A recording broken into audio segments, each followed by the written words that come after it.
You walk into every networking event, meeting, or social gathering hoping this time will be different. But within minutes, you're standing awkwardly in the corner, watching others effortlessly command attention and build instant rapport. Every conversation feels forced. Every attempt at charm falls flat.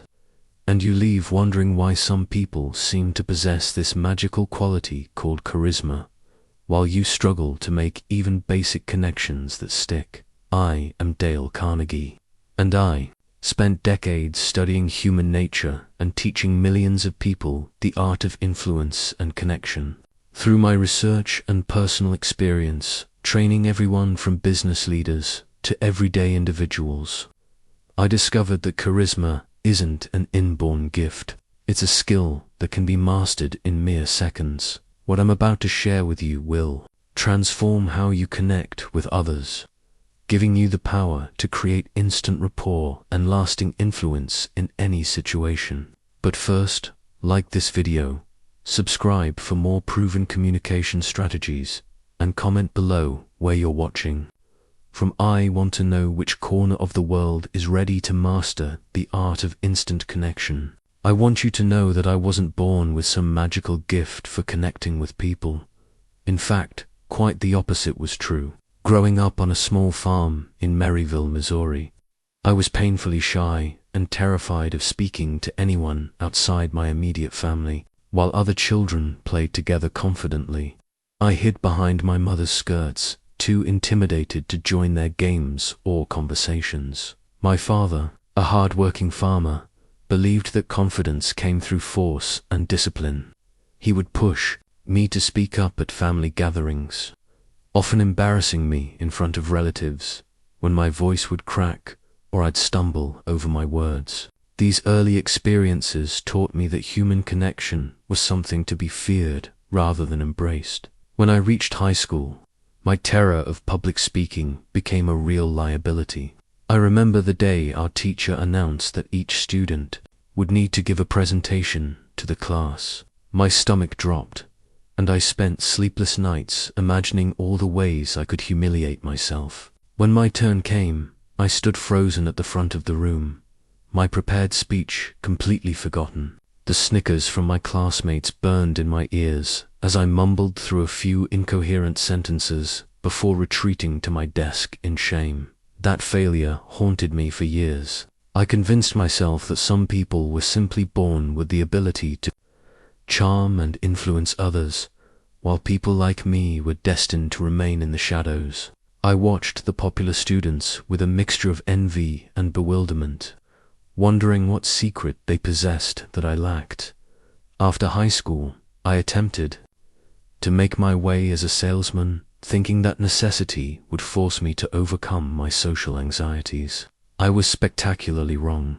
My first job selling correspondence courses was a disaster from day one. I would approach potential customers with sweaty palms and a trembling voice, rushing through my sales pitch like I was reading from a grocery list. I kept those rejection letters in a manila envelope, each one a painful reminder of my failures. "Not interested," they would say, or "Please don't contact us again." I began to believe that I was fundamentally flawed, lacking some essential quality that made others want to listen or connect. The turning point came during one particularly humiliating sales call. I had been trying to sell a business course to a successful merchant in town.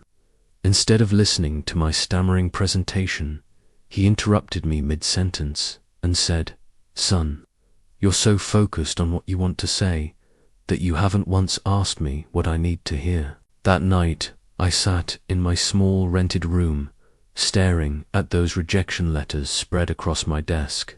For the first time, I began to see a pattern. Every failed interaction had one thing in common. I had been completely absorbed in my own nervousness, my own agenda, my own fears.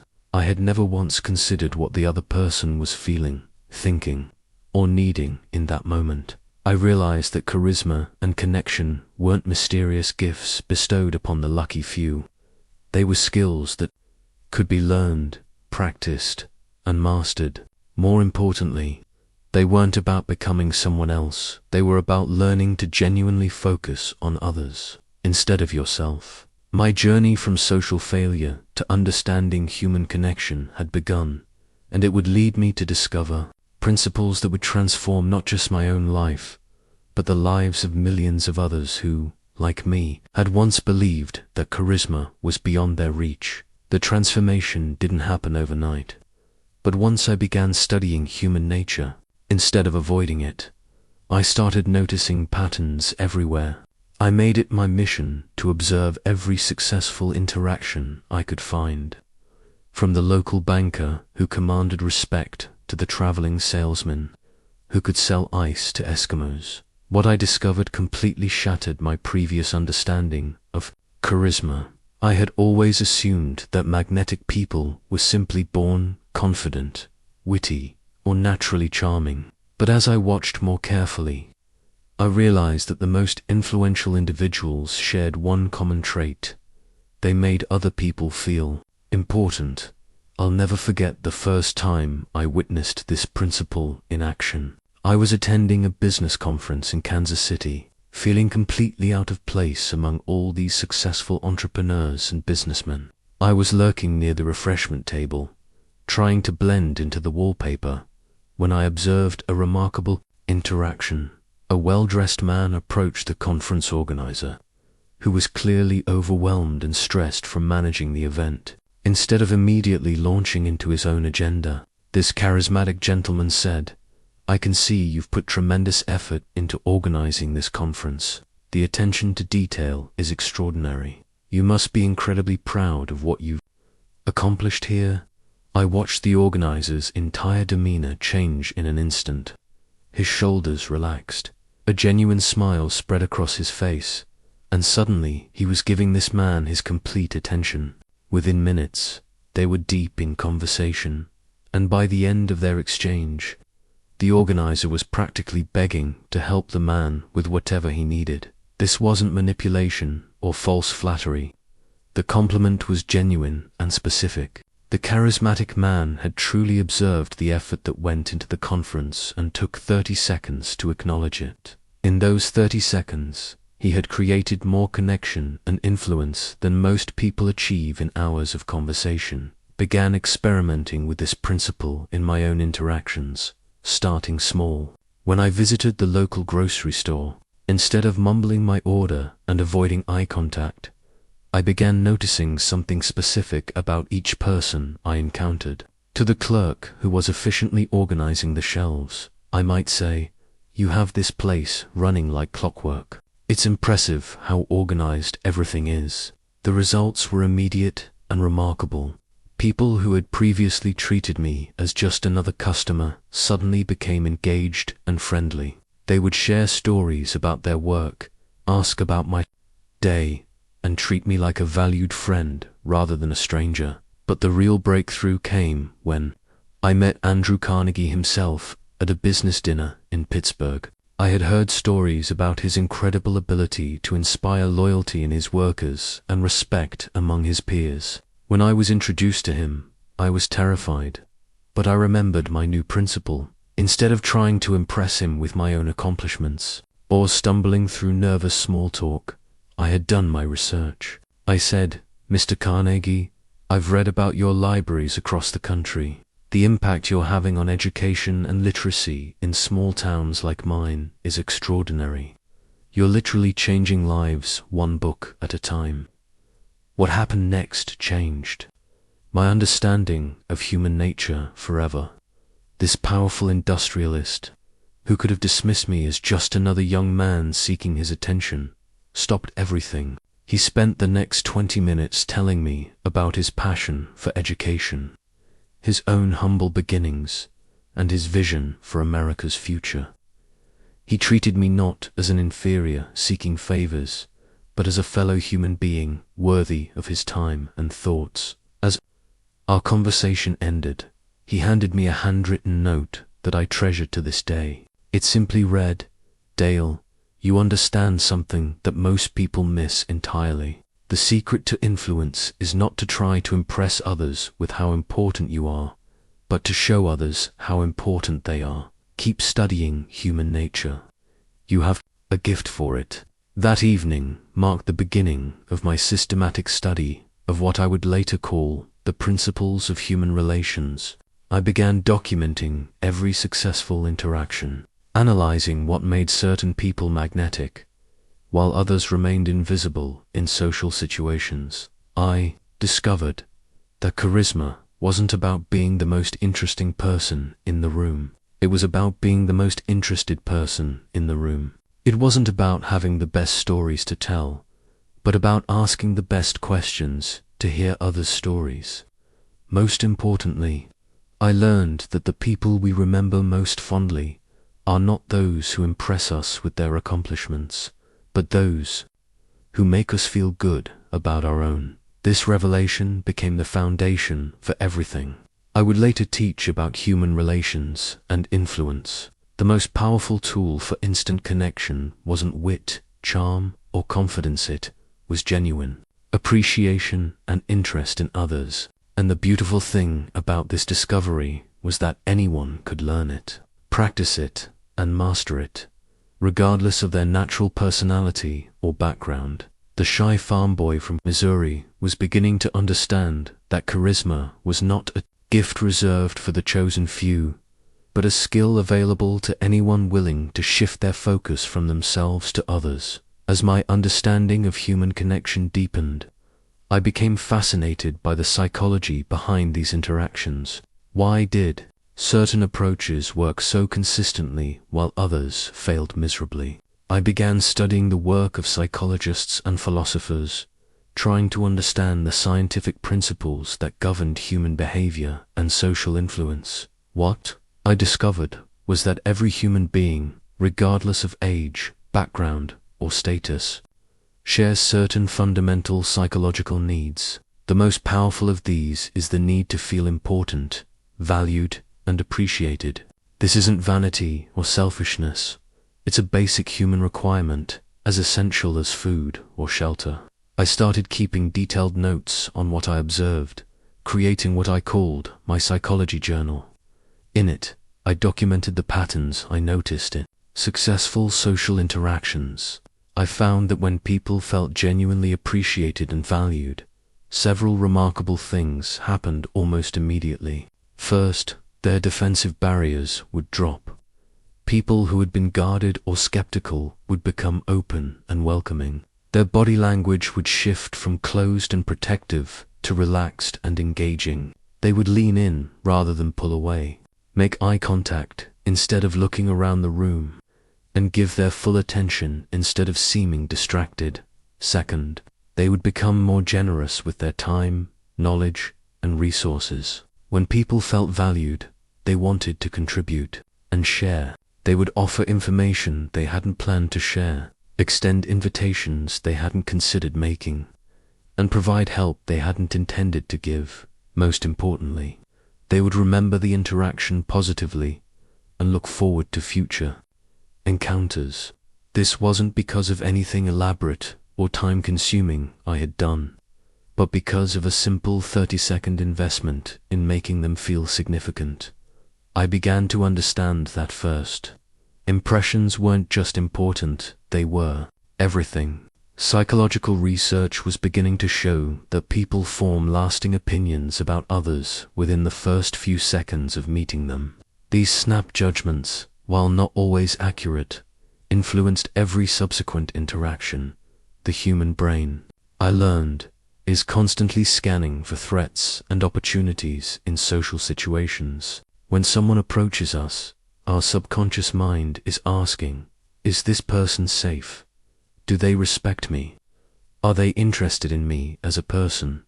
Or do they just want something from me? Most people fail at creating positive first impressions because they approach others with their own agenda foremost in their minds. They're thinking about what they want to say, what impression they want to make, or what they hope to gain from the interaction.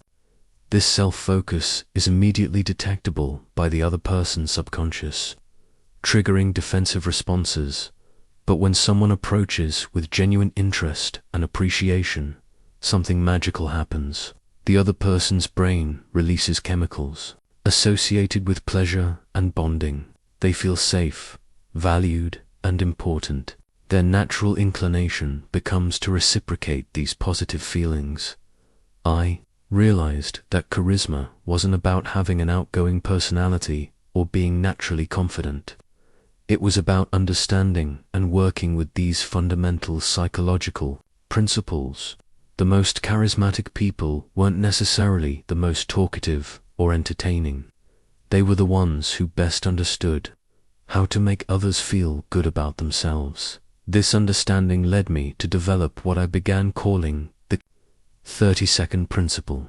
In the first 30 seconds of any interaction, you have the power to make someone feel either more important or less important than they felt before meeting you. This brief window determines whether they will be open to you or resistant, whether they will remember you fondly or forget you entirely. The beauty of this principle was its universality.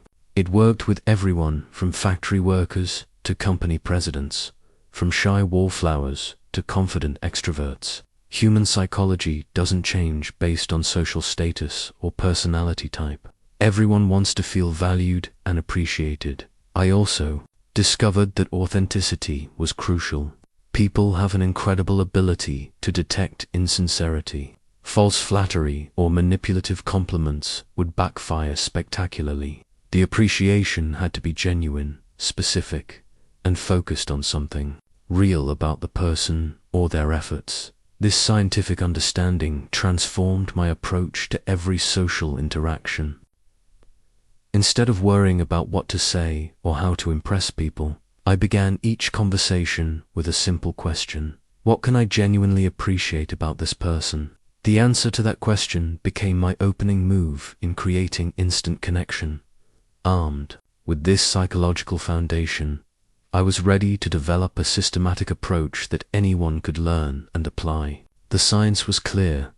Instant charisma was possible for anyone willing to focus on others' psychological needs rather than their own social anxieties. After years of observation, experimentation, and refinement, I developed what would become my most powerful teaching, the 30-second framework for instant charisma. This wasn't theory or speculation. This was a battle-tested system that had worked consistently across thousands of interactions with people from every walk of life. The framework consists of 3 precise steps that must be executed in order within the first 30 seconds of meeting someone. I wrote each step on individual index cards and used them to train my students, watching as shy, awkward individuals transformed into magnetically charismatic people right before my eyes. Let me share this framework with you exactly as I taught it, because these 30 seconds will determine the trajectory of every important relationship in your life. Step 1. The power of focused attention the moment you meet someone. Your first job is to give them your complete, undivided attention. This sounds simple, but it's where most people fail catastrophically. They're thinking about what they're going to say next, scanning the room for other opportunities, or worrying about the impression they're making. Focused attention means your eyes, your body, and your mind are completely present with this person. You turn your body to face them directly.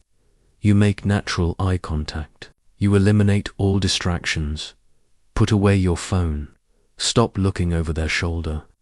Ignore other conversations happening nearby. This step alone sets you apart from 90% of people they meet.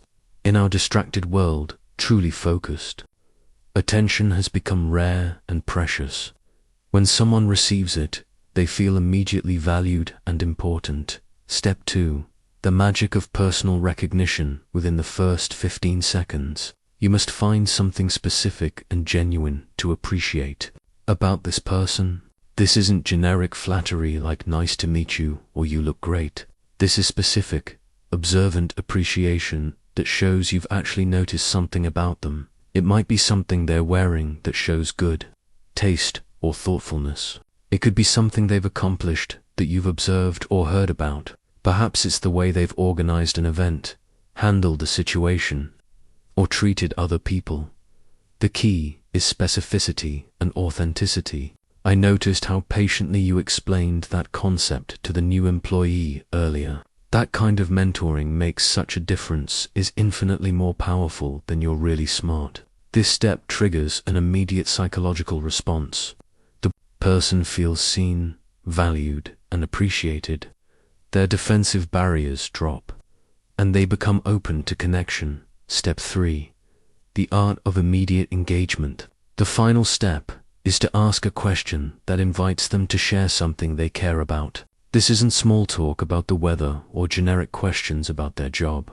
This is a thoughtful question that grows naturally from your observation in step 2. If you've appreciated their mentoring skills, you might ask, what's the most important? The thing you've learned about developing new talent.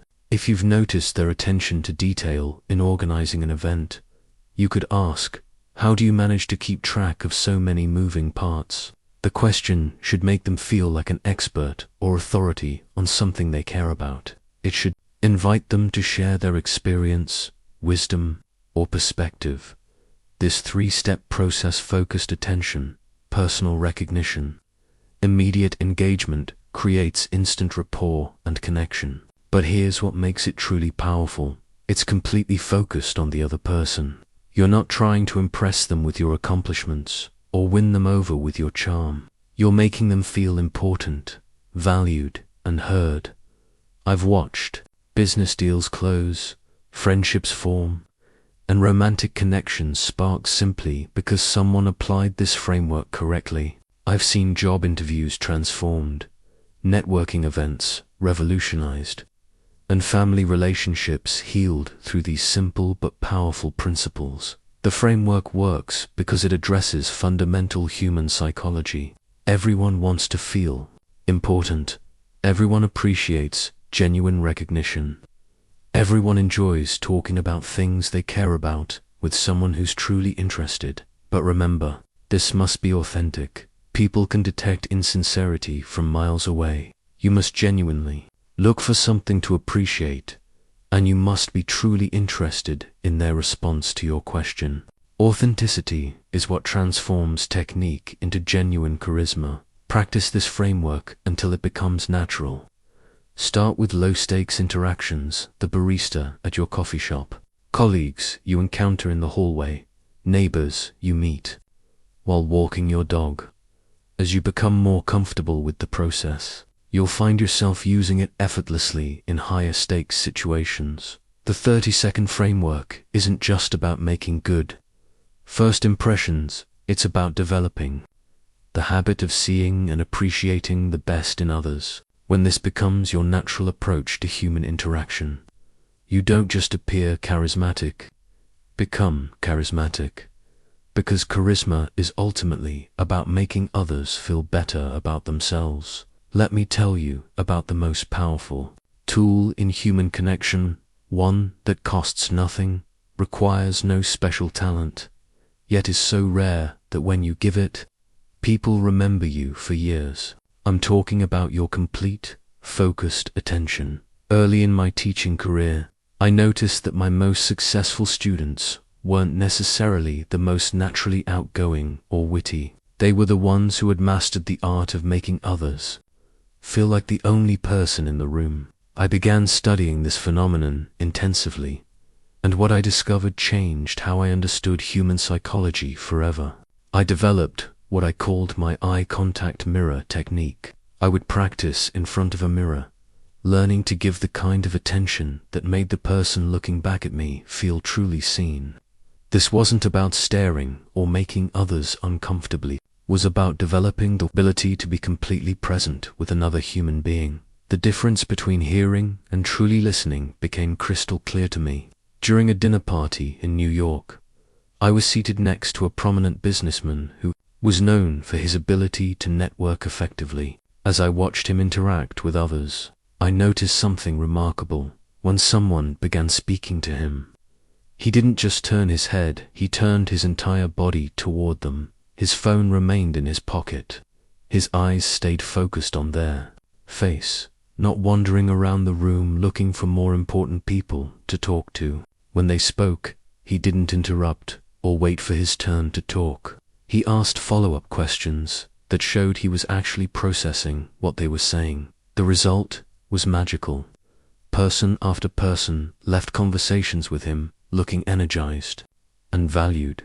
They would seek him out later in the evening, introduce him to their friends, and invite him to future events. He had become memorable not because he was the most interesting person at the party, but because he made everyone else feel interesting. I decided to experiment with this approach myself. At the next networking event I attended, I made a commitment. I would give every person I met my complete attention for the duration of our conversation, no matter how brief.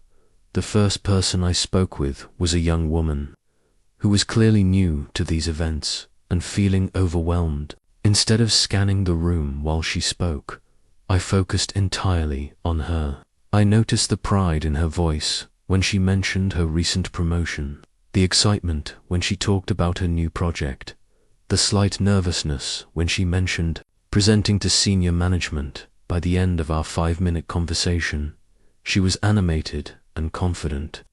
She introduced me to 3 other people that evening, each time saying, "You have to meet Dale, he's such a great listener." That one conversation, built on nothing more than focused attention, created a network of connections that benefited me for years. But giving focused attention isn't just about eye contact and body language, though those are important.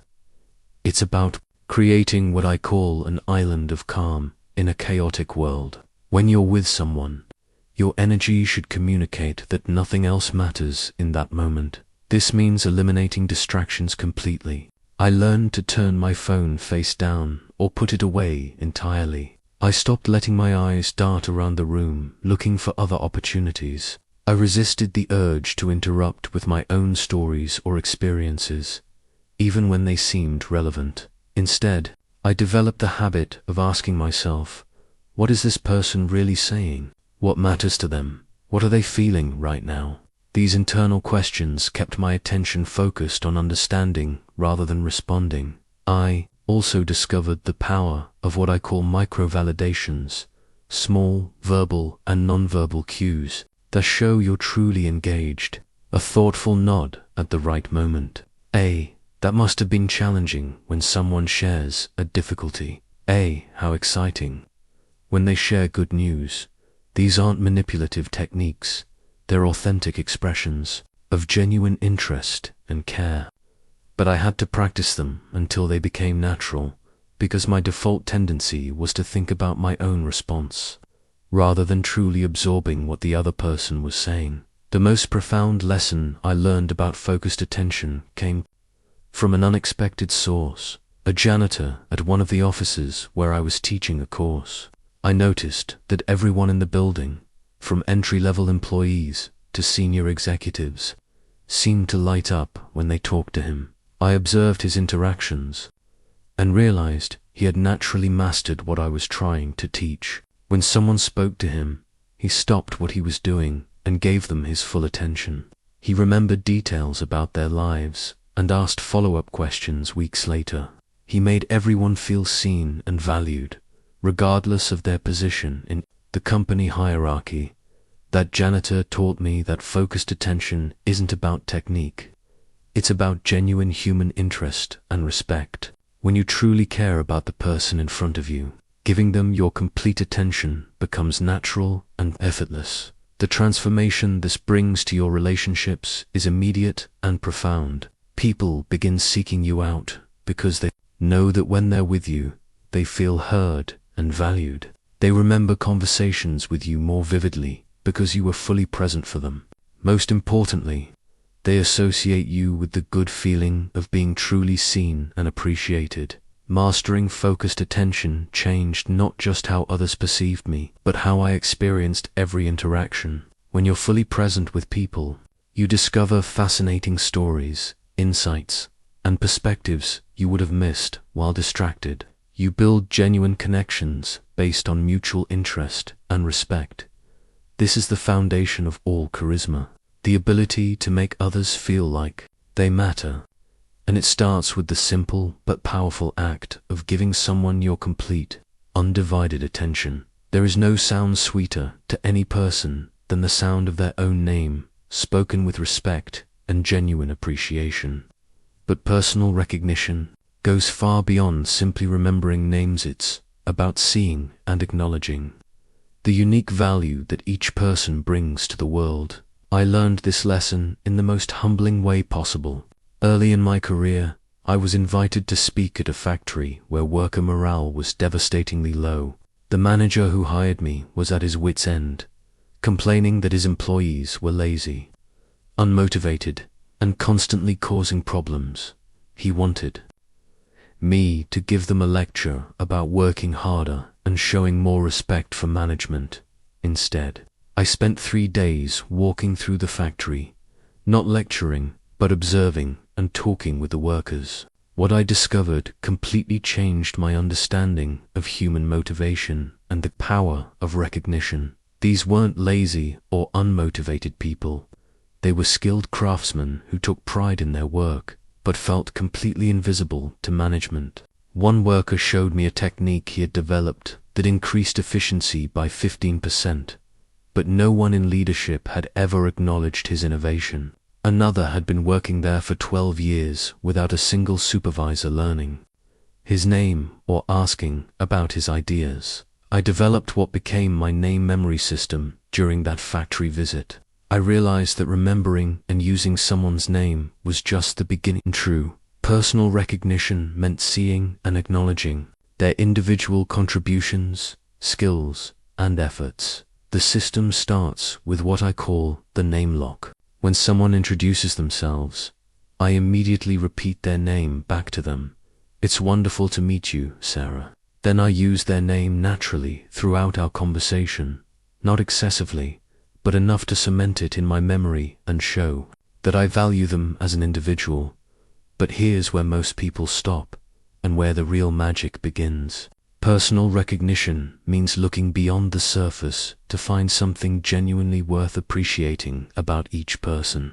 This requires what I call appreciative observation, the skill of noticing positive qualities that others might miss. During my factory visit, I began pointing out specific things I observed. To the worker with the efficiency innovation, I said, "Robert, that technique you developed shows real engineering thinking. You've essentially redesigned this process to eliminate wasted motion. That's the kind of innovation that drives industry forward." The transformation in his face was immediate.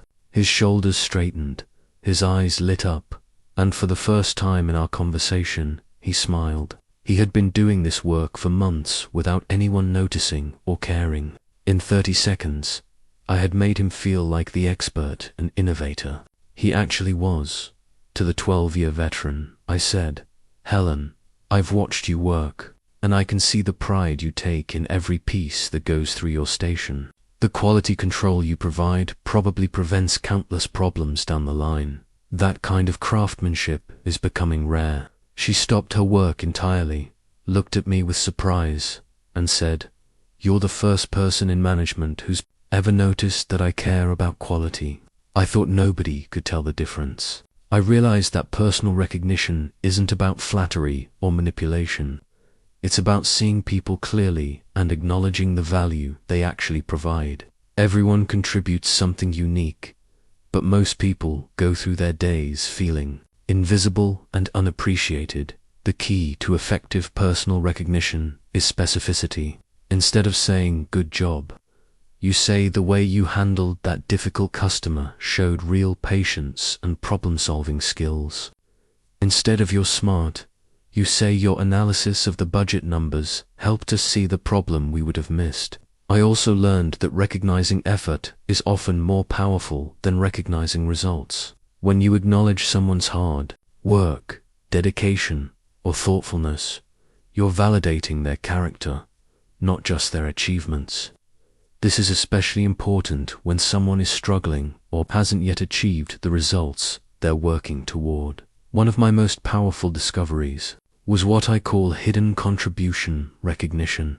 This means noticing and acknowledging the work people do that others don't see. The employee who stays late to help a colleague, the the person who always keeps the common areas clean, the team member who volunteers for the tasks no one else wants. These contributions often go unnoticed because they're not directly tied to obvious results, but they're the foundation that makes everything else possible. When you recognize these hidden contributions, you show that you see and value the whole person, not just their official job performance. I developed a practice of looking for at least one thing to genuinely appreciate about every person I met. This wasn't always easy, as some people seemed determined to hide their positive qualities behind negativity or defensiveness. But I found that patient observation almost always revealed something worthy of recognition. The impact of this approach extends far beyond making people feel good. When you consistently recognize others' contributions, they begin performing at higher levels. They start looking for more ways to contribute because they know their efforts will be seen and valued. They become more confident, more creative, and more willing to go above and beyond. Most importantly, they remember how you made them feel. Years later, people would tell me about specific recognition I had given them, often describing it as a turning point in their confidence or career. What took me 30 seconds to say had created lasting impact in their lives. Personal recognition is one of the most powerful tools for building instant connection because it addresses a fundamental human need. Everyone wants to feel that their efforts matter, that their contributions are valued, and that they are seen as unique individuals rather than interchangeable parts. When you master the art of personal recognition, you become the kind of person others seek out, not because you're entertaining or impressive, but because you make them feel valued and important. And in a world where genuine appreciation is rare, this makes you unforgettable. After giving someone your focused attention and recognizing something genuine about them, the final step in creating instant connection is engaging them in meaningful conversation. This isn't about impressing them with your wit or knowledge. It's about unlocking their passion and expertise through thoughtful questions. I discovered the power of immediate engagement during a particularly challenging speaking engagement in Chicago.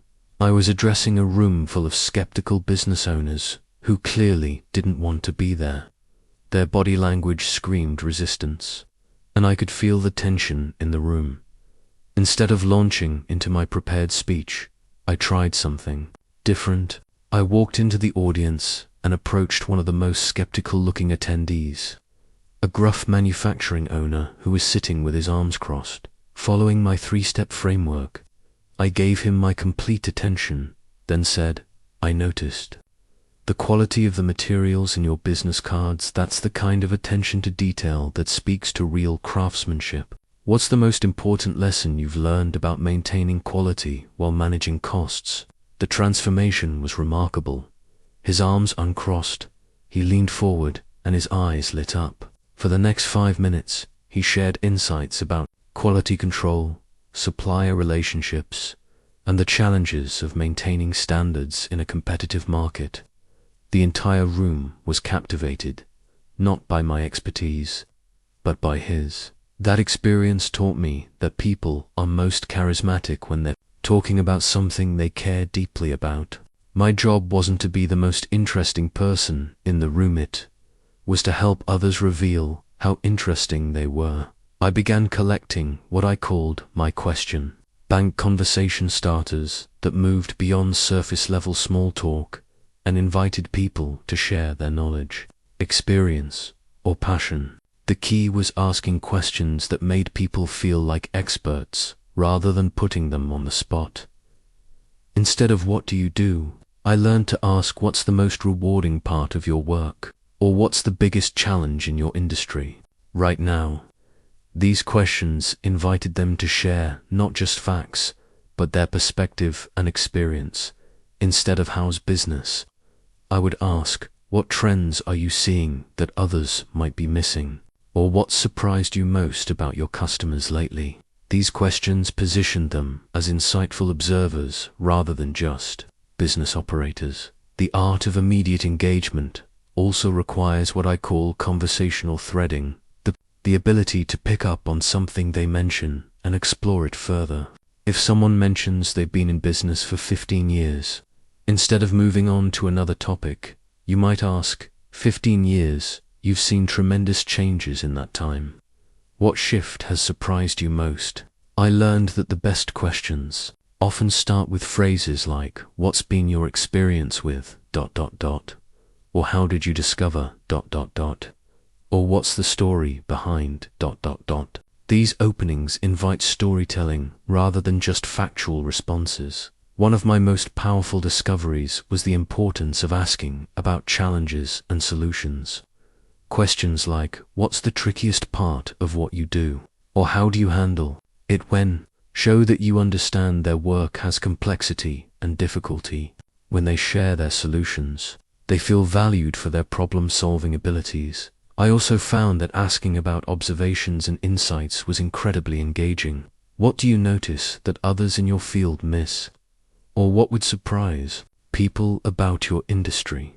These questions position them as experts with unique perspectives. The key to making these questions feel natural, rather than like an interview, is timing and authenticity.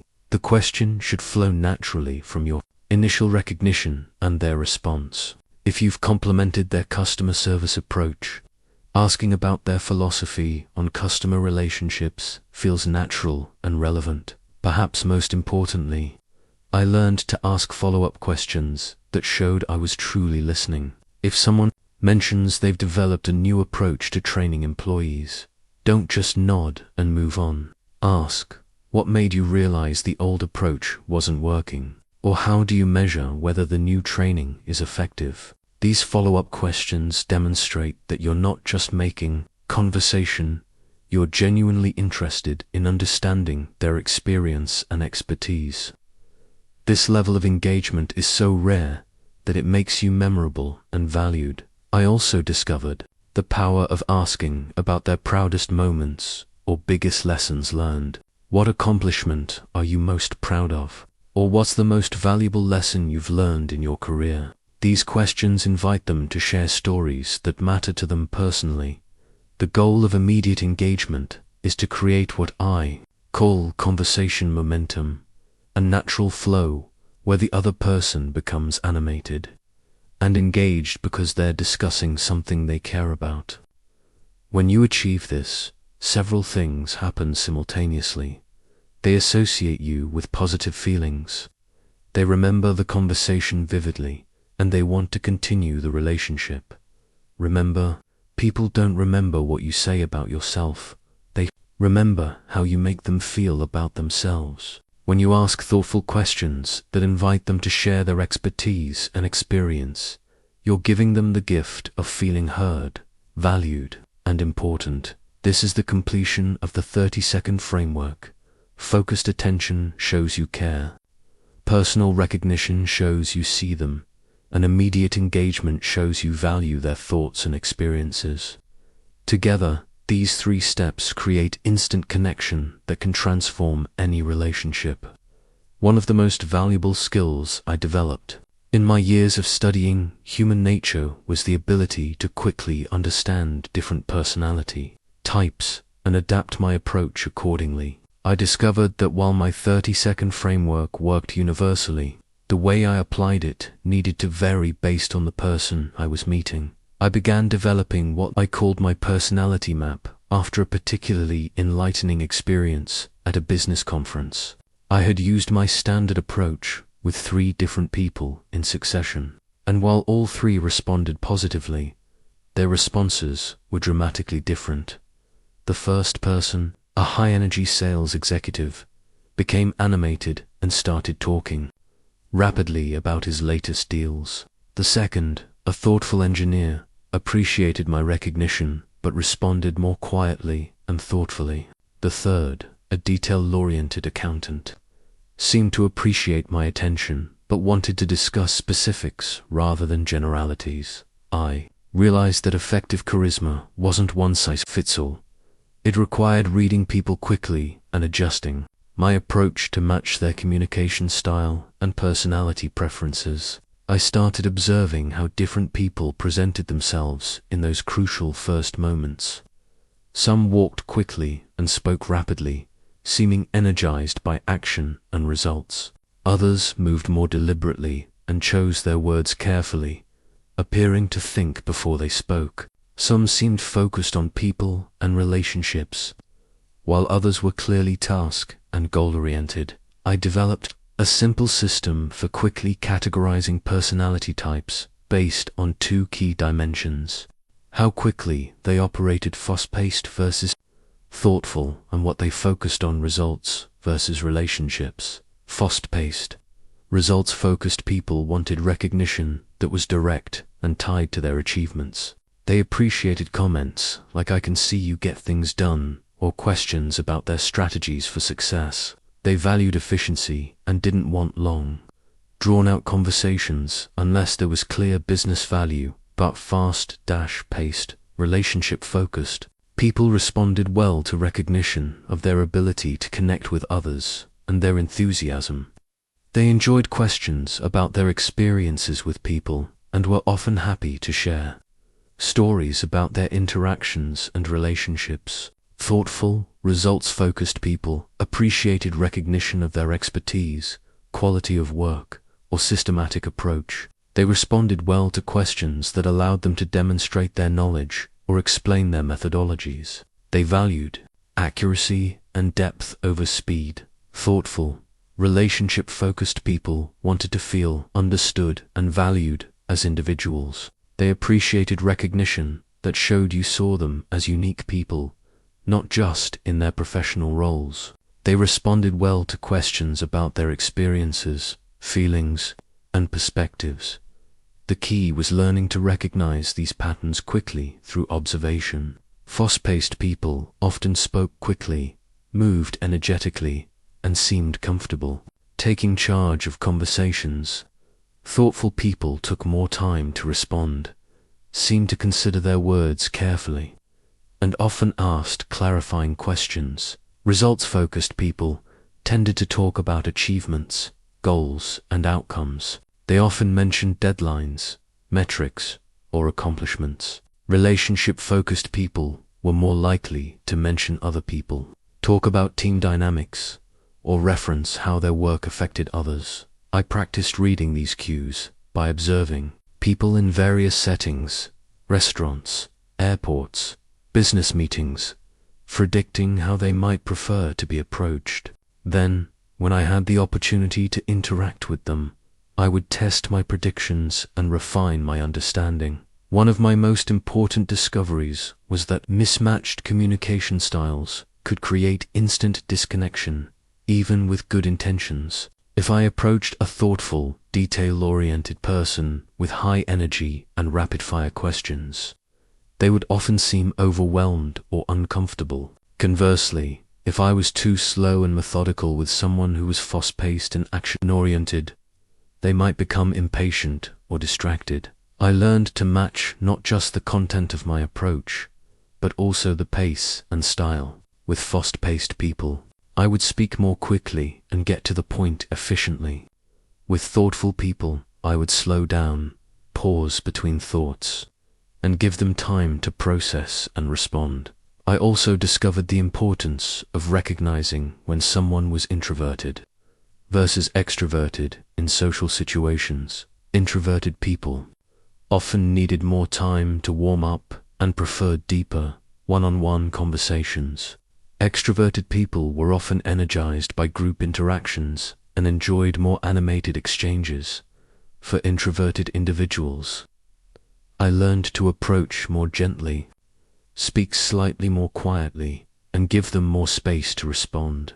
I might start with a more subtle recognition and ask questions that didn't put them on the spot in front of others.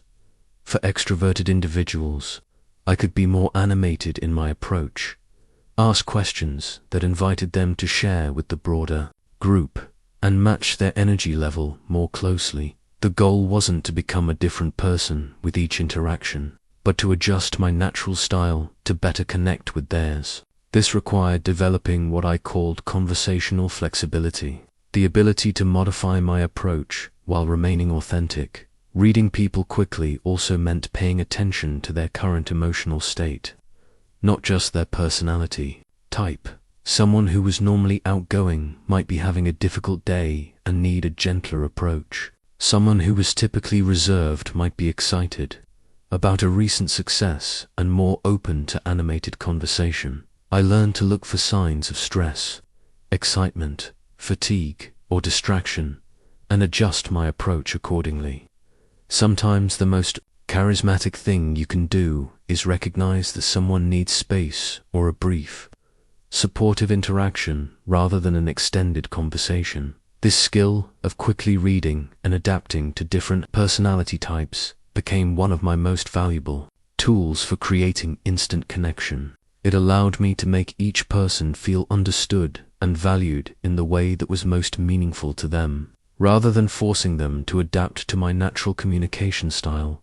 Beyond reading personality types, I discovered that truly charismatic people possess an almost mystical ability to connect with others' emotions. They seem to intuitively understand not just what people are thinking, but what they're feeling, and they respond in ways that create immediate emotional safety and connection. This revelation came to me during one of the most challenging periods of my teaching career. I was working with a group of executives who had been through a difficult company reorganization. Many had lost colleagues, some had been demoted, and morale was at an all-time low. My usual approaches weren't working. Even when I successfully applied my 30-second framework, people remained guarded and disconnected. They would engage politely, but there was no spark, no genuine warmth. I realized I was connecting with their minds but completely missing their hearts. I began studying what I came to call emotional intelligence, the ability to recognize, understand, and appropriately respond to emotions in yourself and others. I created what I called my emotion wheel, a tool for quickly identifying the subtle emotional states that people reveal through their voice, posture, and expressions. I discovered that beneath every interaction, people are experiencing a complex mix of emotions. Someone might seem confident on the surface while feeling anxious underneath. Another person might appear angry when they're actually hurt or disappointed. Learning to read these deeper emotional currents transformed my ability to connect with others. The first skill I developed was emotional observation. I learned to notice the small signals that reveal someone's true emotional state, the slight tension around the eyes that suggests stress, the way someone's shoulders drop when they feel relief, the subtle shift in voice tone that indicates excitement or concern. More importantly, I learned that people desperately want to feel emotionally understood, even when they can't articulate their feelings clearly. When you demonstrate that you see not just what they're saying, but how they're feeling about it, you create a level of connection that goes far beyond surface pleasantries. I began experimenting with what I called emotional validation and responding to the feelings behind people's words. If someone was describing a challenging project with obvious stress in their voice, instead of just asking about the details, I might say, "That sounds like it's been really demanding. How are you holding up under all that pressure?" This simple acknowledgement of their emotional experience often opened floodgates of authentic communication. People would share concerns, hopes, and challenges they hadn't planned to discuss because they felt emotionally safe and understood. I also discovered the power of emotional matching, subtly adjusting my own emotional energy to complement theirs. This didn't mean becoming a mirror or losing my authenticity, but rather being sensitive to their emotional state and responding appropriately. If someone was grieving a loss, matching their energy meant speaking more softly, allowing for pauses, and creating space for their sadness rather than trying to cheer them up immediately. If someone was excited about a new opportunity, matching their energy meant allowing my own enthusiasm to show and asking questions that let them express their excitement fully. One of my most powerful discoveries was that people often need permission to feel what they're feeling. In professional settings especially, There's often pressure to suppress emotions and maintain a facade of constant positivity or control. When I gave people permission to acknowledge their real feelings, whether that was stress about a deadline, excitement about a new project, or frustration with a difficult situation, they felt immediately relieved and connected. Simply saying it's completely understandable that you'd feel that way could transform someone's entire demeanor. I learned to create what I called emotional safety through my responses. This meant avoiding judgment, not trying to immediately fix their problems, and resisting the urge to one-up their experiences with my own stories. Instead, I focused on understanding and validating their emotional experience. The most profound emotional connections often came from acknowledging positive emotions that people weren't fully expressing. If I noticed pride in someone's voice when they mentioned an accomplishment, I might say, "You should be really proud of that achievement. The satisfaction must be incredible." This permission to fully feel and express their positive emotions created deep appreciation and connection. I also discovered that shared emotions create powerful bonds. When I could authentically connect with someone's emotional experience, whether that was shared excitement about a project, mutual concern about a challenge, or common appreciation for an achievement, it created an immediate sense of partnership and understanding. Emotional resonance became the bridge that transformed my technical framework into genuine charisma. When people felt that I truly understood not just their thoughts, but their feelings, they opened up in ways that pure technique could never achieve. This emotional connection had to be authentic. People can detect emotional manipulation or false empathy instantly. The key was developing genuine curiosity about others' emotional experiences and real concern for their well-being. When you master emotional resonance, you become more than just someone who is good at conversation. You become someone who makes others feel truly seen, understood, and valued at the deepest level. This is the difference between surface charm and genuine charisma that creates lasting impact and meaningful relationships. I need to share something with you that I rarely discussed publicly during my lifetime.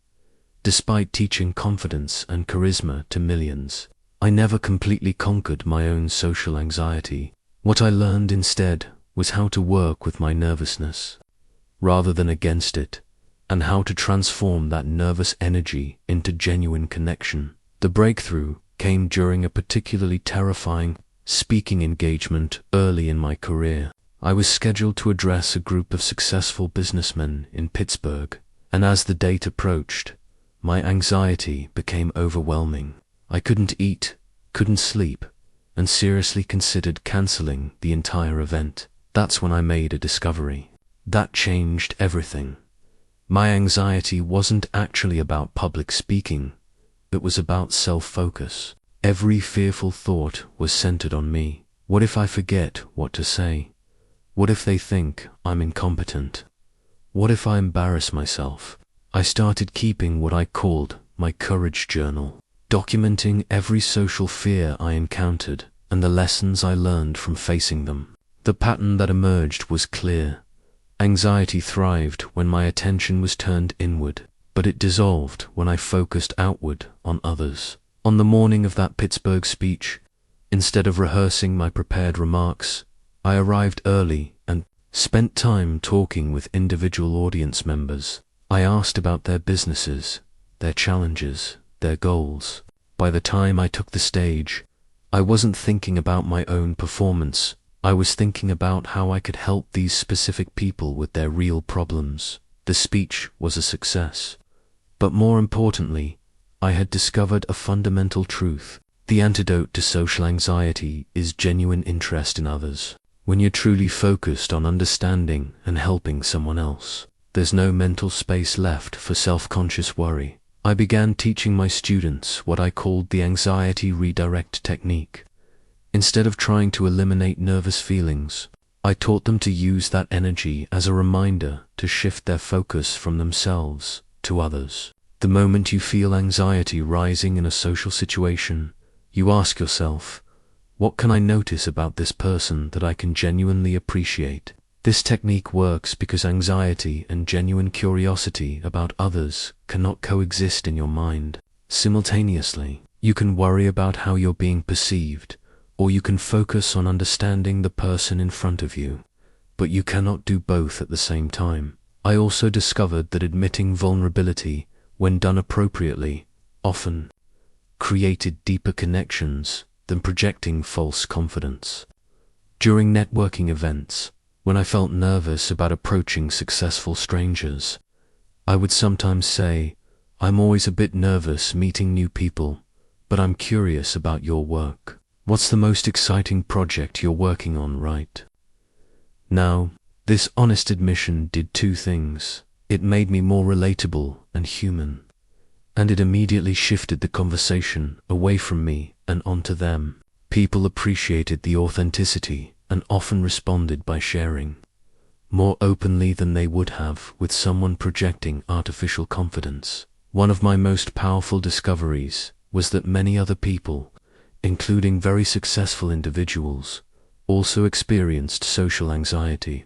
By being slightly vulnerable about my own nervousness, I gave them permission to drop their own masks and connect more authentically. I learned to reframe my physical symptoms of anxiety as preparation for connection.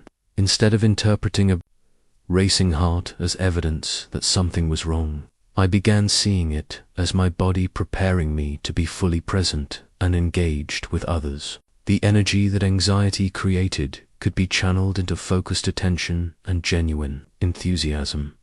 I also developed what I called confidence anchors, specific memories of successful social interactions that I could recall when feeling nervous. These weren't necessarily dramatic successes, but simple moments when I had made someone feel valued or had a genuinely meaningful conversation. Before entering challenging social situations, I would remind myself of these moments, not to boost my ego, but to remember that I had the ability to contribute positively to others' experiences. This shifted my mindset from what will I get from this interaction to what can I give to this interaction. Perhaps most importantly, I learned that courage isn't the absence of fear, it's action in the presence of fear. Every time I approached someone despite feeling nervous, every time I asked a question despite worrying about their response, I was building what I called my courage muscle. I began setting small, manageable challenges for myself, starting a conversation with one new person at each event I attended, asking one thoughtful question in each business meeting, or giving one genuine compliment to a stranger each day. These small acts of courage gradually expanded my comfort zone and built my confidence in social situations. The most profound realization was that my anxiety often made me more empathetic and sensitive to others' needs, because I knew what it felt like to feel awkward or uncomfortable in social situations. I became better at recognizing when others were feeling the same way and helping them feel more at ease. I started noticing the wallflowers at parties, the quiet voices in meetings, the people who seemed overwhelmed at networking events. By approaching them with warmth and genuine interest, I not only helped them feel more comfortable, but often discovered fascinating individuals that others had overlooked. My anxiety had taught me that everyone, regardless of their external confidence, wants to feel accepted and valued. This understanding became one of my greatest strengths in connecting with others. When you approach people with the assumption that they, like you, have insecurities and hopes and fears, you create space for authentic human connection. The key to overcoming social anxiety isn't eliminating nervous feelings, it's learning to act effectively despite them. When you focus on giving rather than getting, on understanding rather than impressing, on serving rather than performing, anxiety loses its power over you and becomes simply nervous energy that you can channel into genuine care for others. Some conversations fade from memory within hours, while others remain vivid for decades. After years of studying what makes interactions unforgettable, I discovered that memorable conversations aren't about being clever or entertaining. They're about creating moments where people feel truly heard, understood, and valued. I began developing what I called my story bank after noticing that the most charismatic people I knew had a gift for sharing experiences that resonated deeply with others. But these weren't show-off stories designed to impress. They were carefully chosen anecdotes that made others feel connected and understood. The secret wasn't in having extraordinary experiences, it was in finding the universal human elements in ordinary moments and sharing them in ways that invited others to reflect on their own similar experiences. I remember one evening at a business dinner where I was seated next to a retired factory supervisor who seemed uncomfortable among all the executives and entrepreneurs. Instead of launching into stories about my own career, I asked him about his experience managing people. He mentioned the challenge of motivating workers who felt unappreciated, and I shared a brief story about my own early struggles with public speaking. I described how terrified I felt before my first major presentation, and how a simple, encouraging word from an older colleague had given me the courage to continue. This wasn't a story about my success, it was a story about vulnerability, fear, and the power of human kindness. The factory supervisor immediately connected with it, sharing his own experiences of feeling intimidated, and how small acts of encouragement had shaped his career. That conversation lasted 3 hours and led to a friendship that enriched both our lives. The key was that I had shared something that revealed my humanity rather than my accomplishments, which gave him permission to share his own authentic experiences. I learned that the most powerful stories often focus on moments of learning, growth, or realization rather than achievements. People connect with struggles overcome, lessons learned, and insights gained because these experiences are universally relatable. One technique I developed was what I called vulnerable victories, sharing successes while acknowledging the fears, mistakes, or help from others that made them possible. Instead of saying I closed the biggest deal of my career, I might say I almost lost the biggest deal of my career because I was so nervous I forgot to ask what the client really needed. Fortunately, I had a mentor who taught me to listen first and sell second. This approach made my successes feel inspiring rather than intimidating, and it invited others to share their own stories of challenges and growth. I also discovered the power of what I call bridge stories, anecdotes that connected my experience to something the other person had mentioned. If someone talked about the difficulty of managing a team, I might share a relevant experience about leadership challenges I had faced. The key was ensuring the story served their interests, not mine. The goal wasn't to one-up their experience or prove my expertise, but to show that I understood what they were going through and had struggled with similar challenges. I learned to make others the hero of conversations whenever possible. Instead of focusing on my own role in events, I would highlight how others had helped me, what I had learned from them, or how their advice had made a difference. This approach made people feel valued and often prompted them to share their own wisdom and experiences. One of my most effective techniques was asking people to tell me their stories. How did you get started in this business? Or what's the most important lesson you've learned in your career? These questions invited people to share their own memorable moments and positioned them as the expert or teacher. When people told me their stories, I practiced what I called active appreciation, not just listening politely, but responding in ways that showed I understood the significance of what they had shared.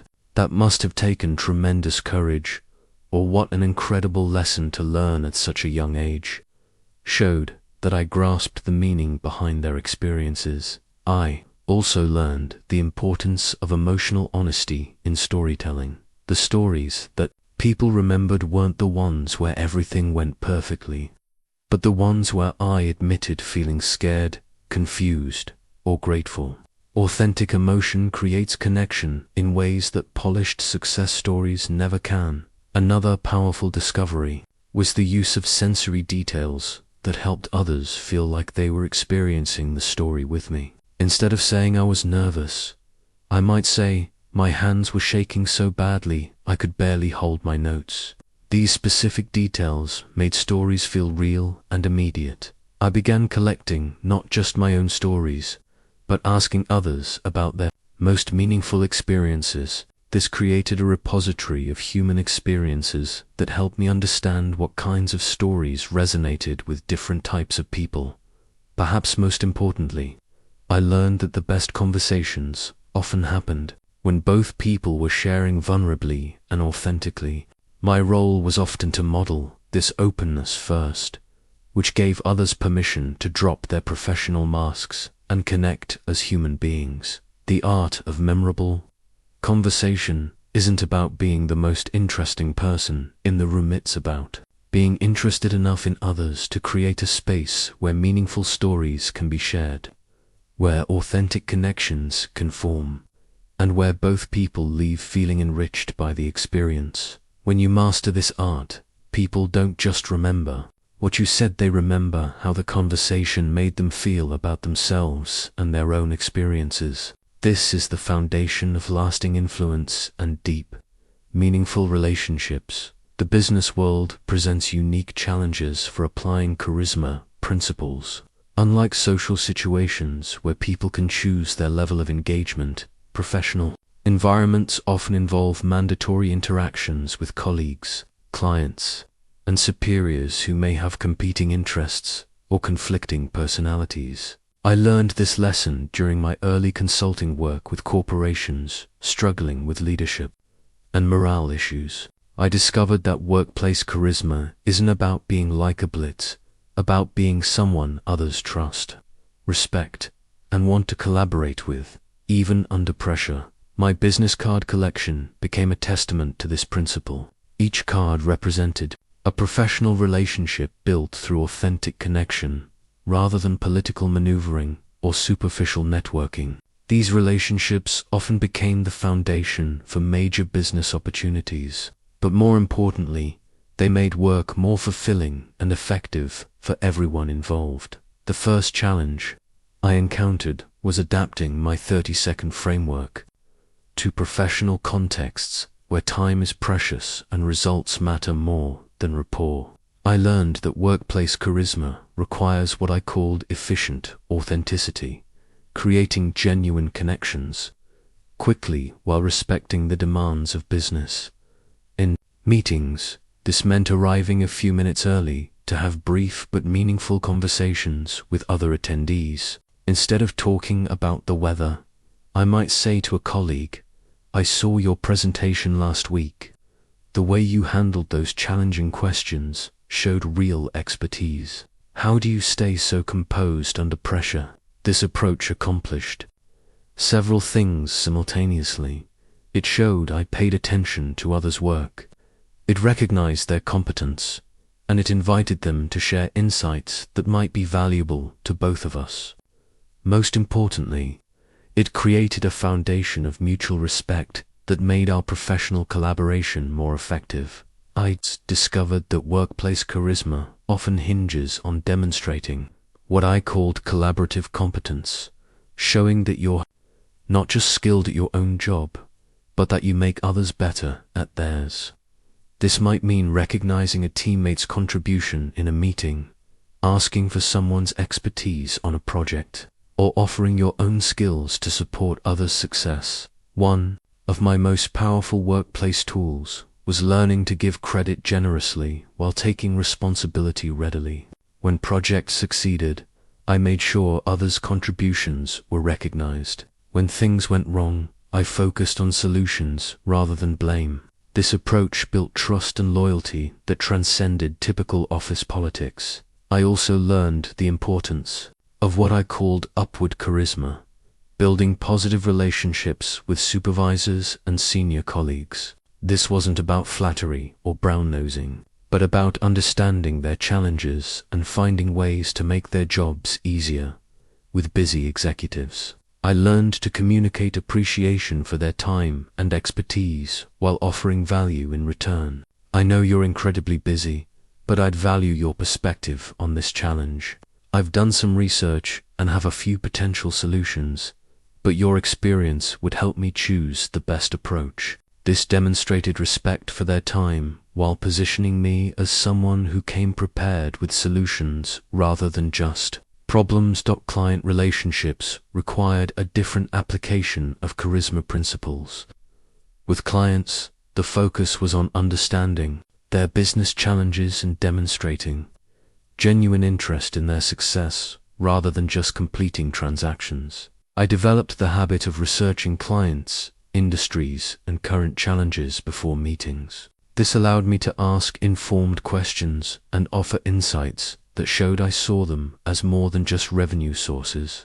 I've been reading about the regulatory changes affecting your industry. How is your company adapting to these new requirements? This approach transformed client relationships from vendor-customer dynamics to trusted advisor partnerships. Clients began coming to me not just for specific services, but for strategic advice and perspective. Team leadership presented another opportunity to apply charisma principles. I found that the most effective leaders weren't necessarily the most commanding or authoritative, but those who made team members feel valued, capable, and important to the mission. This meant recognizing individual strengths and contributions publicly, asking for team members' input on important decisions, and creating opportunities for others to showcase their expertise. Sarah's analysis of market trends has been invaluable to our strategy. Sarah, could you share your insights with the group? I also learned the importance of what I called difficult conversation, charisma, maintaining connection and respect, even when delivering criticism or bad news. The key was focusing on behaviors and outcomes rather than personal characteristics, and always coupling feedback with support for improvement. Instead of "you're not meeting expectations," I learned to say the current approach isn't getting the results we need.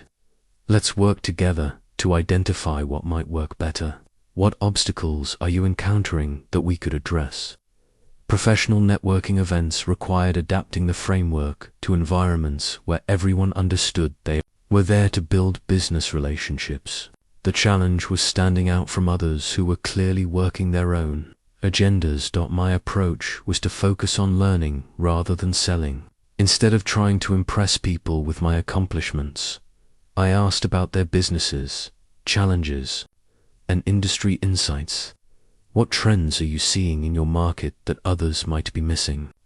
This positioned them as experts while giving me valuable information. The result was that people remembered me not as someone trying to sell them something, but as someone genuinely interested in their expertise and success. This led to referrals, partnerships, and opportunities that purely transactional networking never could have achieved. Professional charisma ultimately comes down to being someone others want to work with, someone who makes projects run more smoothly, meetings more productive, and workplaces more positive. When you consistently apply principles of genuine interest, appreciation, and collaboration, you become the kind of professional who attracts opportunities and builds lasting success through relationships rather than just individual achievement.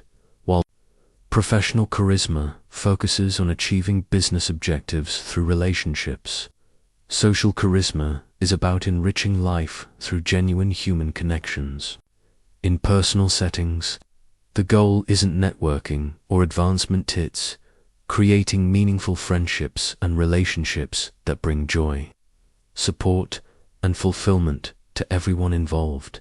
I began documenting what I called my friendship chronicle after realizing that my most treasured relationships had certain qualities in common. These weren't necessarily the people with whom I had the most in common, or even those I saw most frequently. They were the people who consistently made me feel valued, understood, and appreciated, and with whom I had learned to do the same. The foundation of social charisma is what I discovered to be authentic presence, the ability to be genuinely yourself while creating space for others, to be genuinely themselves.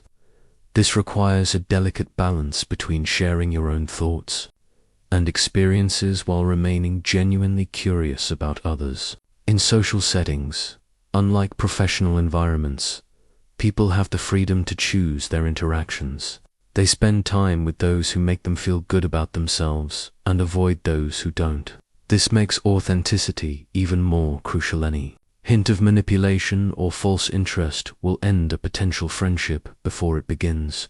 I learned that social charisma often develops through what I called progressive revelation, gradually sharing more personal thoughts, experiences, and vulnerabilities as trust builds. This isn't about oversharing or making others uncomfortable, but about modeling the kind of openness that allows deeper connections to form. In my early friendships, I often made the mistake of trying to be impressive rather than being real.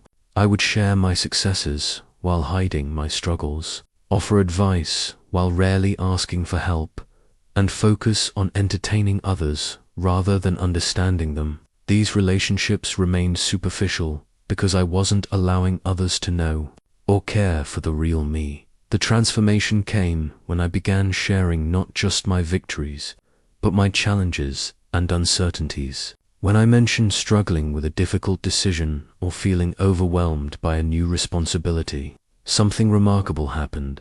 People responded with empathy, shared their own similar experiences, and offered genuine support and advice.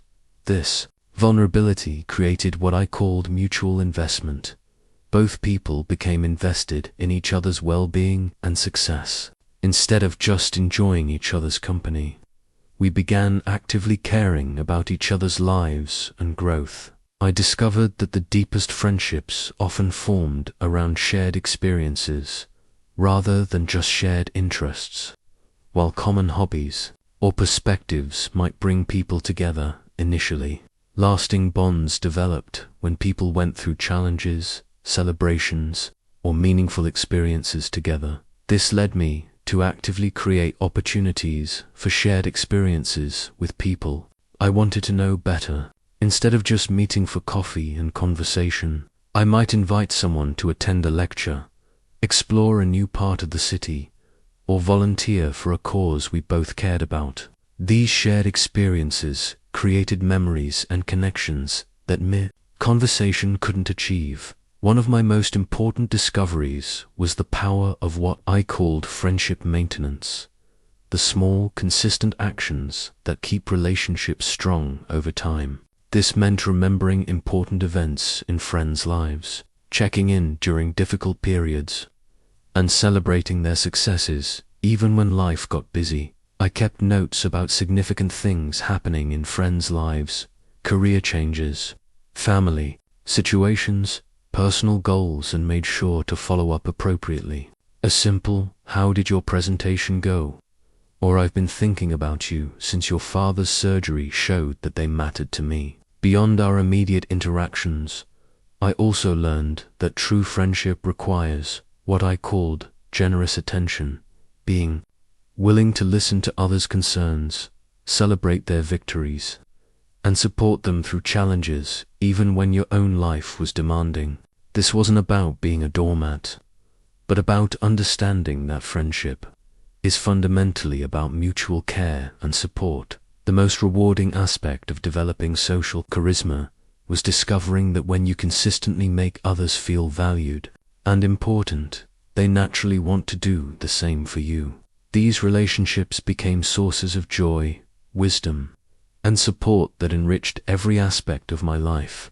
I found that socially charismatic people weren't necessarily the life of the party or the most entertaining conversationalists. They were the people who remembered your birthday, asked about your sick parent, celebrated your promotion, and offered help during difficult times. They made friendship feel like a privilege rather than an obligation. Perhaps most importantly, I learned that social charisma requires accepting others as they are rather than trying to change them. The most charismatic friends I knew had the gift of making me feel appreciated for my authentic self, including my quirks, weaknesses, and areas of growth. This acceptance created safety that allowed deeper intimacy and connection. When you know someone appreciates the real you, not just the version of yourself you present to the world, you can relax and be genuinely present in the relationship. Social charisma ultimately creates what I came to think of as relationship wealth, a network of people who genuinely care about each other's well-being and success. This wealth can't be measured in professional terms, but it provides the foundation for a rich, meaningful, and fulfilling life. When you master social charisma, you don't just have acquaintances or networking contacts, you have true friends who make life's challenges easier to bear and its joys more meaningful to celebrate. The true test of charisma isn't how well you connect with pleasant, agreeable people. It's how effectively you can find common ground with hostile, negative, or difficult individuals. These challenging encounters taught me some of my most valuable lessons about human nature and the power of principled interaction. I developed what I called my conflict resolution guide after a particularly difficult consulting assignment where I was brought in to mediate between management and union representatives who had been locked in bitter disputes for months. Both sides were entrenched in their positions, suspicious of each other's motives, and convinced that the other party was entirely unreasonable. My first instinct was to try to prove both sides wrong and present a logical solution that addressed everyone's concerns. This approach failed miserably. Logic doesn't work with people who are emotional, defensive, or feeling attacked. I needed a completely different strategy. The breakthrough came when I stopped trying to resolve the conflict and started trying to understand it. Instead of focusing on the disputed issues, I began exploring the human needs and concerns behind each position. With the union representatives, I discovered that their hostility stemmed not just from salary concerns, but from feeling disrespected and unheard by management. They felt like their expertise and contributions were being dismissed, and their financial demands were actually secondary to their need for dignity and recognition. With management, I found that their resistance came from feeling overwhelmed by competing demands and genuinely believing they were doing their best under difficult circumstances. They felt unfairly attacked and unappreciated for their efforts to keep the company viable. Once I understood these underlying emotional needs, I could apply my charisma principles even in this hostile environment. I started each meeting by acknowledging the difficulty of the situation and recognizing the legitimate concerns of both parties. To the union representatives, I said, "You've been working in this industry for decades. Your experience and expertise are invaluable. It must be incredibly frustrating to feel like that knowledge isn't being valued or heard."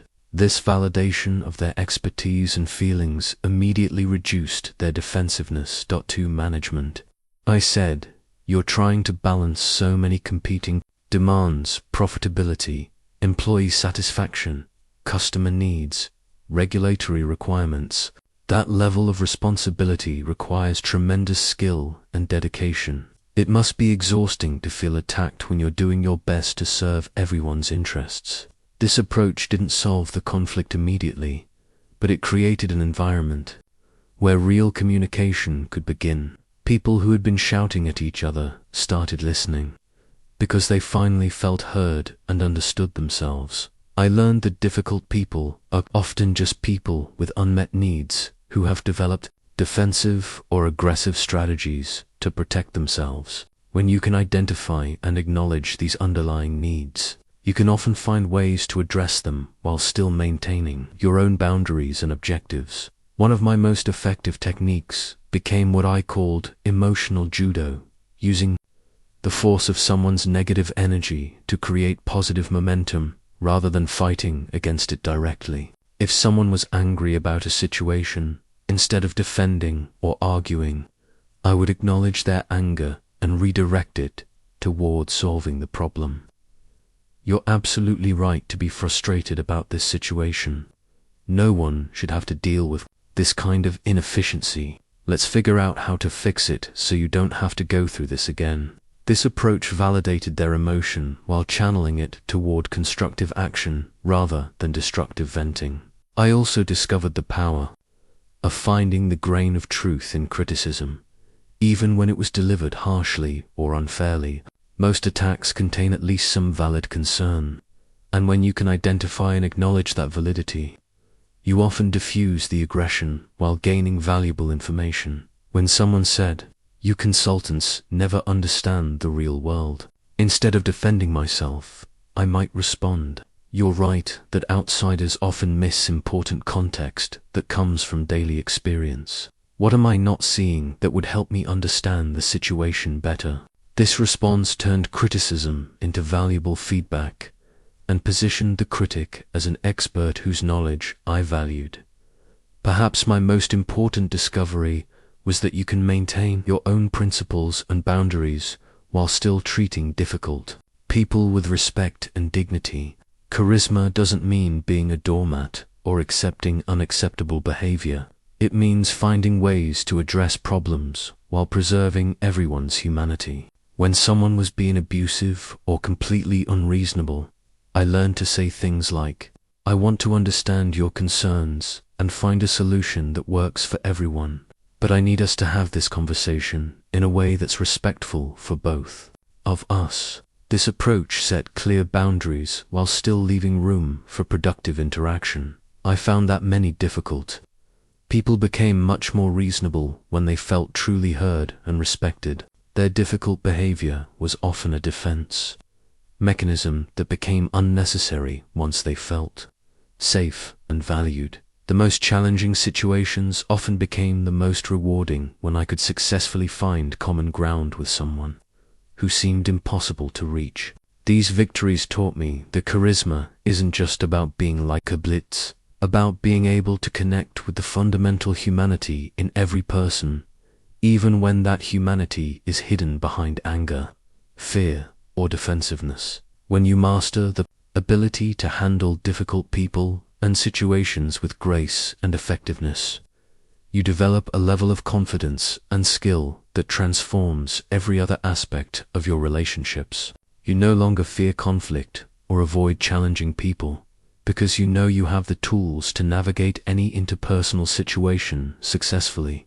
While I didn't live to see the full emergence of digital communication, the principles I discovered about human connection transcend any particular medium. Whether you're communicating face-to-face, through written correspondence, or via modern digital platforms, the fundamental human needs for appreciation, understanding, and connection remain constant. I learned this lesson through my extensive correspondence with students and colleagues around the world. Long before instant messaging or video calls, I discovered that meaningful connection could be created through any medium. When you applied the right principles with genuine intent, the key insight I developed was what I called my modern communication compass, a set of principles for maintaining authentic human connection regardless of the communication method. The challenge isn't the technology itself, but ensuring that technological convenience doesn't replace genuine human interest and care. In my letter writing, I discovered that the same principles that worked in face-to-face conversation could be adapted to written communication. I would begin letters by acknowledging something specific about the recipient's situation or recent communication.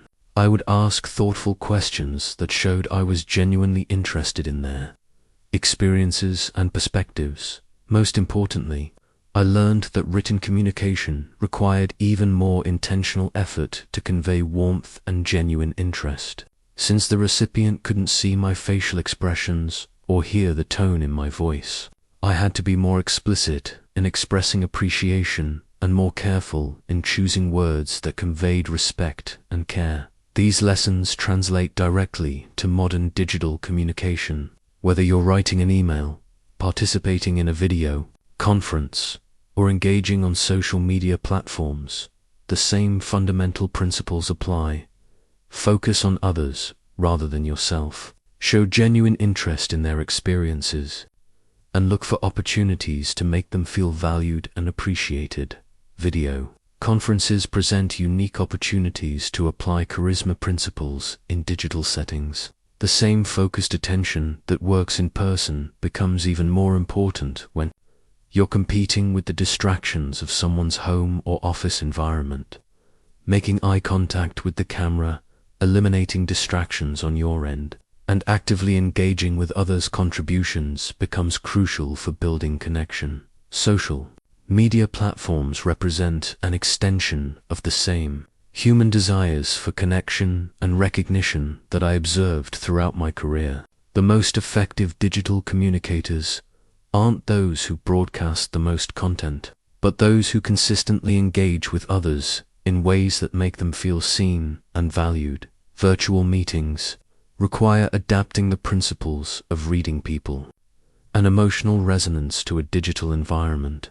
While you might not be able to read body language as clearly through a screen, you can still pay attention to voice, tone, facial expressions, and the energy level of participants. The fundamentals remain the same. People want to feel important, appreciated, and understood. They want to know that their contributions matter and that they are seen as unique individuals rather than just names on a screen or addresses in a database. When you apply timeless principles of human connection to modern communication tools, you create relationships that transcend the limitations of digital interaction. People remember how you made them feel, whether that feeling was created through a handwritten letter, a phone call, or a thoughtfully crafted digital message. Understanding the principles of charisma is only the beginning. Like any skill worth mastering, genuine charisma requires consistent practice, careful attention to results, and continuous refinement based on what you learn from each interaction. I developed what I called my daily practice log. After realizing that my most successful students weren't necessarily those with the most natural talent, but those who approached charisma development as a systematic skill to be developed rather than a magical quality to be hoped for. The foundation of effective practice is what I learned to call intentional interaction, approaching each social encounter as an opportunity to apply and refine your skills rather than just getting through the conversation. This doesn't mean being artificial or manipulative, but rather being conscious and purposeful about how you connect with others. I recommend starting each day with what I call the connection intention, a simple commitment to apply one specific aspect of the charisma framework in your interactions that day. This might be focusing entirely on giving people your complete attention, looking for something genuine to appreciate about each person you meet, or asking one thoughtful question. In each conversation, the key is focusing on one element at a time, rather than trying to apply everything simultaneously. When you concentrate on mastering one aspect thoroughly, it becomes natural and automatic, freeing your attention to work on the next skill. I developed a simple tracking system that helped me monitor my progress and identify areas for improvement. At the end of each day, I would reflect on my most significant interactions and note what worked well, what felt awkward or forced, and what I wanted to try differently next time. One of the most valuable exercises I developed was what I called low-stakes practice. Instead of waiting for important business meetings or significant social events to practice charisma skills, I would use everyday interactions with store clerks, servers, neighbors, or casual acquaintances, opportunities to experiment and refine my approach. These interactions were perfect for practice because they were brief, frequent, and carried little risk. If my approach wasn't perfectly polished, I could try different ways of giving compliments, asking questions, or showing interest, and immediately observe the results without worrying about damaging important relationships.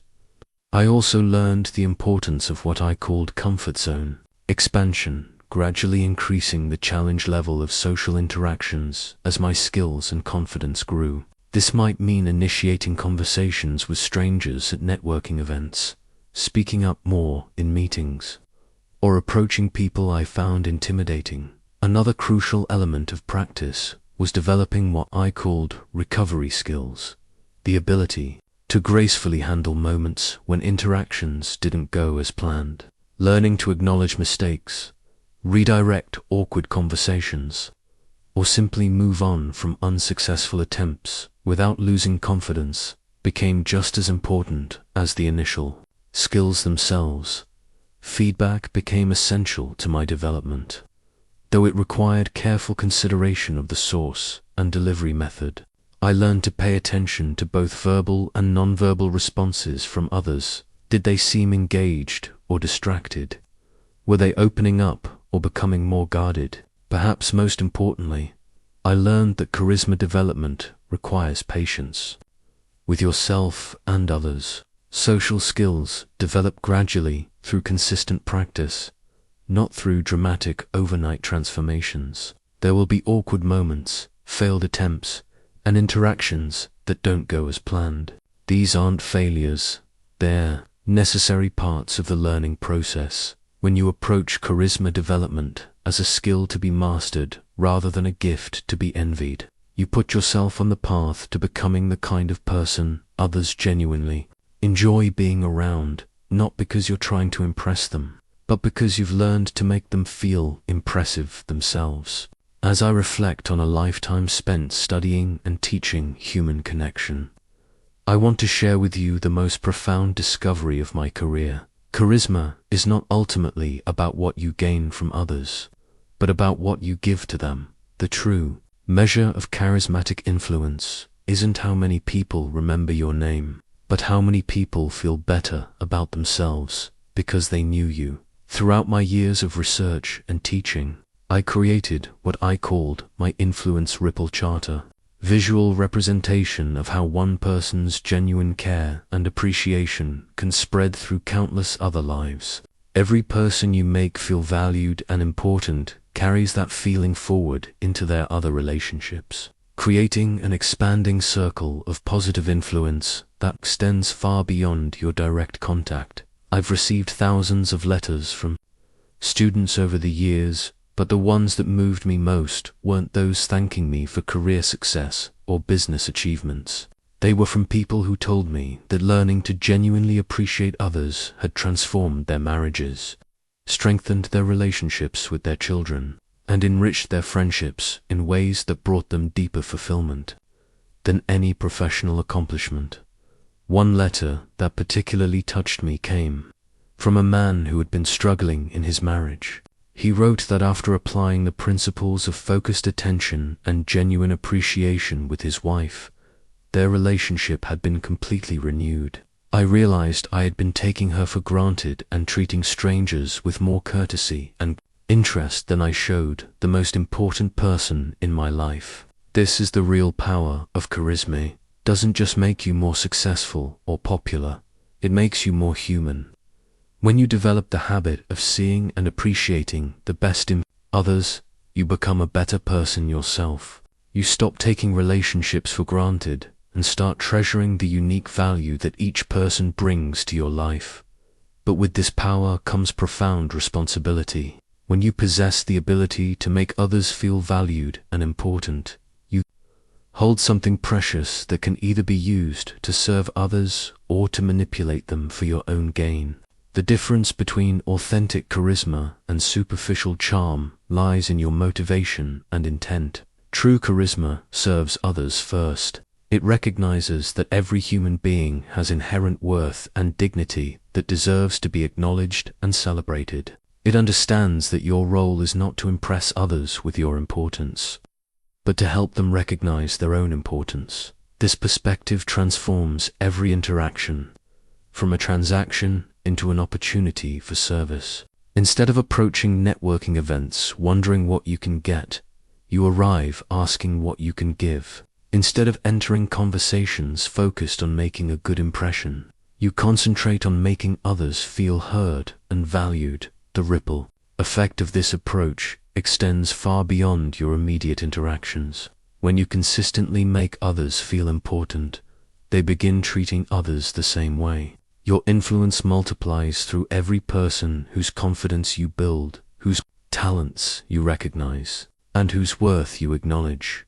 I've watched this principle transform organizations, communities, and families. When one person begins consistently applying genuine appreciation and interest, it creates a positive influence that spreads naturally to others. People begin modeling the behavior they receive, and the entire culture of human interaction shifts toward greater warmth, respect, and connection. This is your opportunity to leave a legacy that extends far beyond your professional achievements or material success. Every person you encounter is carrying burdens you cannot see, fighting battles you know nothing about, and hoping for recognition and appreciation that may be rare in their lives. Your 30 seconds of focused attention, genuine recognition, and interested engagement might be the moment that changes their day, restores their confidence, or reminds them of their own worth. You may never know the full impact of these brief encounters, but the influence spreads in ways that touch lives you'll never meet. As you master these principles and make them part of your natural way of being, remember that charisma is not about perfection. It's about authentic human connection based on genuine care and respect for others. There will be days when you're too tired or distracted to give your best. There will be interactions that don't go well despite your good intentions. What matters is your consistent commitment to seeing and celebrating the best in others, to making people feel heard and valued, and to approaching each interaction as an opportunity to serve rather than to gain. This is the true secret of lasting charisma. When you make others feel important, you become important to them. When you help others feel valued, you become valuable to them. When you consistently give the gift of genuine appreciation and interest, you receive the gift of meaningful relationships and positive influence that enriches every aspect of your life. The choice is yours. In every interaction, with every person you meet, you have the power to make them feel either more important or less important than they felt before meeting you. Choose to lift others up, and you will find yourself lifted up as well. Choose to serve others' need for recognition and appreciation, and you will build a legacy of connection that outlasts any material achievement. This is my final gift to you, the knowledge that you possess the power to transform lives through simple acts of genuine human kindness and appreciation. Use this power wisely, and you will discover that the secret to getting what you want from life is helping others get what they want from life. Make every person you meet feel important, and you will become truly important yourself.